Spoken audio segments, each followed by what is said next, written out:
Hey, I'm gonna continue reading the story. I don't know if you remember, but it's told by the wife, and she let the cat in, and so there's this plague going around, and they got infected because she let the cat in, so there's like this tension between her and her husband because of that. And they just saw the cat in the backyard, and they thought it would be dead, but it's alive still. It's called the new plague.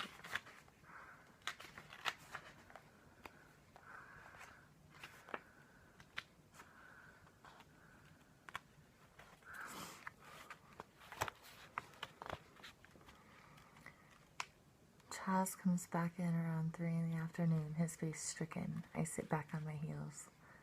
I just saw the cat, he says, in the backyard. We call the doctors. Within a half hour, the yard is filled with men in quarantine suits. Chaz and I pull up stools to the sliding glass doors and peer out through the thick plastic. It must seem kind of sad that we enjoy it so much, but we sit there and I wave at anyone who looks up. People. We can't quite make them out since they're in the suits and we're looking through plastic. But it's the most live action we've seen and we're addicted. One guy stands and stares at us after I wave as if we've startled him, like dead things reanimated. They search until dusk and then they pack up and leave. I know it is bad news they can't find the cat, but if they could find her, they'd be able to tell us more about why we are still alive, or when we'll die. But I'm glad that they don't find her. I don't want her to be deprived of her shadowy walks in the bushes, her stretches in the sun. I don't want her to be locked in a cage, cut apart cell by cell, every hair a measure of cold research. One of the searchers leave. Chaz disappears into the cellar and brings up a bottle of wine. I find a pound of homemade pasta in the freezer, and we eat noodles with garlic and oil, and we drink the wine. The stimulation of seeing other people has inspired us, or the fight has cleared the air. We talk more than we have talked in weeks. I feel as though I'm seeing his face again the way I used to, with adoration. Afterwards, we end up sitting on the steps in the front hall and talking a little bit more about what it was like before the disease. I half expect him to get up and go watch television before, or suggest we watch a movie, but he doesn't. He seems content to sit and just talk with me. After a while, he says, "You know what I realized while we were watching those guys?" "No," I say. "That boo-boo was gone, completely gone, healed with nothing left but a scar." We rise at the same time and hurry into the room where are the charts. They clearly indicate the bubo's growth, with the swelling until bursting, the multiplication, the takeover they exert on the body, and we stare at each other. Chaz asks, "Do you think we might not die?" "Well," I lower my voice as if delivering bad news, "eventually we will." "Oh, well, yeah," Chaz says, and we start laughing. Then I bend over the life-size chart, and he leans and looks at it too, touching the boa heart admiringly. "This is actually really cool," he says. I look at his hand, reaching out and touching the heart, and suddenly I'm flushed and hot and everything, and full of everything we've lost. "I'm sorry, it's my fault." "I know it, there's no way for you to forgive me, but I didn't mean to." The heat of my guilt surges, a scorching grief. I think about how I loathe the frivolous, treacherous face I see every day in the mirror. I can feel the terrible cracking of my sobs against the silence of the room, and his warm hands touching me, soothing me, plus so relentless and final and desperate. He leads me back to the stairs, and I begin to calm, my face soaked, tissues clutched in wads, and he puts his arm around me and lowers me to the steps. He looks at me and says, "Annie, I don't really blame you. It's not you, I know that. Look at the TV. It's everywhere. It's not you. I was just jealous, I think, that you were doing something in that room, that you have so much courage. I start tearing up again and I say, but I let the cat in. Jesus, Annie, it's not like that. That's not the way it is. I shouldn't have said that. He peers into my face and I can see he forgives me.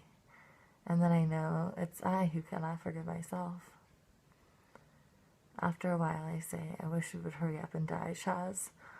Or that we were already dead. Or that we weren't going to die knowing it. I wish we were going to die spontaneously like other people. He looks at me as though I've said something strange. I hear pleading enter my voice. Maybe we don't have to die now, like they say we will. Maybe we could live a new life. What if this is just one in a series and not the only one? He looks at me hard, intent, and then he smiles. Electrified, I feel both of us sitting on the steps as alive as we can be, as though we've just become flesh again. Our bodies turned whole, pulses resumed, breaths exhaled, the effort dampening our skin. Annie, he says, smiling, are you crazy? A whole series of lives? Does anyone else want that? I'm exhausted, like I was the first day in the hospital. I slump against the stairs. I want to go out in the front yard and watch the fireflies. Let's go to bed, says Chaz. And there's tenderness as he takes me to bed and holds me. In the middle of the night, the visitor comes. We hear the plastic sheets rustling. Then the front door, which hasn't been touched in weeks, clicks open. Almost immediately we smell it, breathing deeply at the same moment. Chaz pulls the flashlight from the drawer and we creep up to the stairs. Here we encounter the fresh air and hugely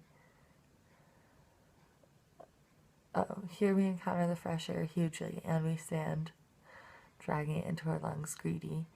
And then we gag, for another scent is also on the air, brutal and sharp. We hear the sound, an open mouth struggling for breath, a clotted, messy gulping. The visitor is in the kitchen, knocking things over. I hear wet, sticky sounding grunts. Chaz aims the flashlight on the living room, ready. And when we hear the noise move, the ragged, sloppy breathing, he snaps it on. The visitor turns towards the light and we freeze. The visitor lifts its terrible face and sniffs us deeply, wetly. Before Chaz snaps off the light, I see the engorged and misshapen skull, the disintegrating arms, the legs still upright, the molting skin in a fluvia roll, in a mass down the exposed bones.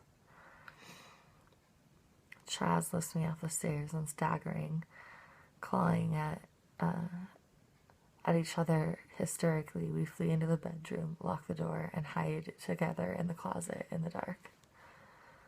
We tremble in the silence for hours, hearing nothing. Occasionally we look at each other. I can make out his hair and the dim lines of his face and shoulders. I can hear his breathing. We hold hands, we hear nothing still. We awake early, curled amid shoes and fallen hangers. I've been sleeping against Chaz's thigh, and he was using a sweater as a pillow. We see each other raise our eyebrows, and Chaz leads us out of the closet and into the bedroom, which is just as we left it. We head downstairs. There's a mottled white and rust-colored line from the living room across the trail from the spot where we'd seen the visitor all the way to the door. We call the doctors. They arrive in 10 minutes in their quarantine suits. They kneel and take samples, and the whole time they whisper to one another to keep an eye on us. We sit on the stairs again. There's an excited carnival air to the proceedings. They draw our blood and take fragments of our hair and fingernails. They look at Chaz's vanished bubo and my healed bite. They give us silver suits to wear and we sterilize the house. They ask us to join them in the kitchen. They smile thinly at us from inside their suits. I stare. I'd forgotten that human faces were so vivid and individual and colorful. We don't understand, one of them says. Understand what? Asks Chaz. They chuckle shyly and look at each other. You both should be dead. Oh? Chaz looks at me and shrugs. You haven't done anything, have you? The doctor cocks his head into his helmet and looks at us. Like what? We don't know. We were wondering if perhaps you've done something unusual, something herbal perhaps, foreign medicines, some kind of chemical antitoxin someone gave you, black market drugs. We would need to know for research purposes. Chaz looks at them in disbelief. I say, what the fuck are you talking about? Chaz says, if we had, wouldn't we tell you? Haven't we told you everything? They all begun muttering civilities at once and standing and waiting for the others to get out of the way, not looking at us. They say, excuse us, we didn't mean to be offensive. It's just, okay, we'll call soon with the results. After they leave, I return to my study. There's a filling of the lungs that is supposed to occur in the 3rd week, which I am recreating with strings of transparent yellow crystals. They don't call that night until 9 o'clock. When they do, Chaz answers. They tell him that no one to date has survived the visitation.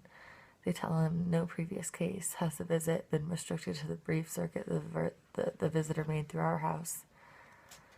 They tell him the visitor should have found us in our beds, gasping for breath, coughing buckets of bile and gore. When Chaz tells me all this, he's laughing. He's his old self. It's as though disreputable babysitters are giving us silly punishments, reprimanding us for our survival.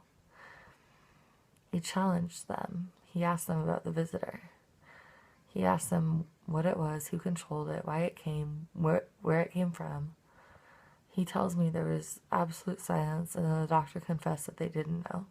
They didn't know anything about it or how it knew when or where to go. Chaz told the doctor sarcastically, maybe when you quote the house in plastic, you provide a tack on the map for it. And there was silence again. Chaz got the feeling that they hadn't thought of that.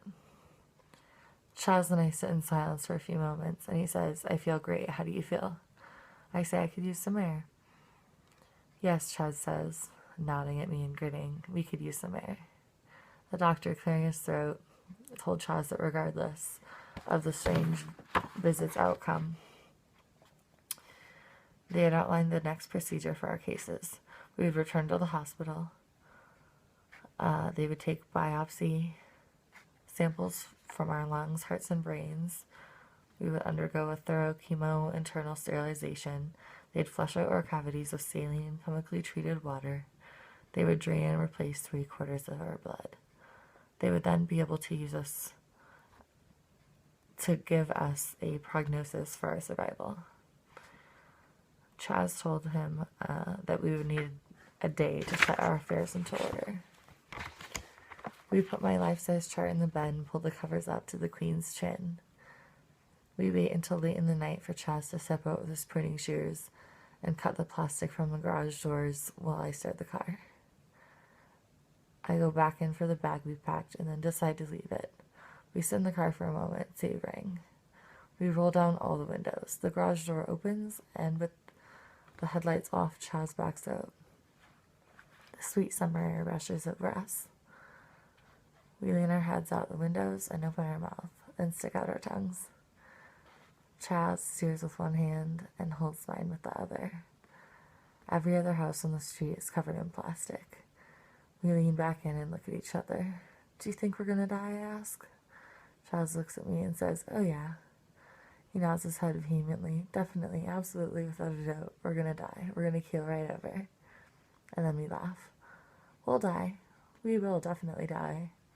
At some point, our lungs will fill and then we will empty out. Irrevocably. But not now. Now we are stepping beyond the sterility of health. We're going back to being organisms, filthy with germs and dangerous living. Chaz might break an arm, get fever blisters. Our lips will chap and our armpits might itch. I may sneeze. I could get the flu. We will experience headaches, neck pains, toe fungus, food poisoning. We might die of cancer or crash the car in the next block.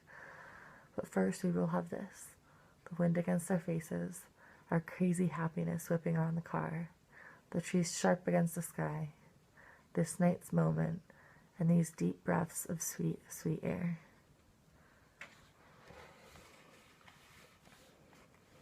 And that's the end.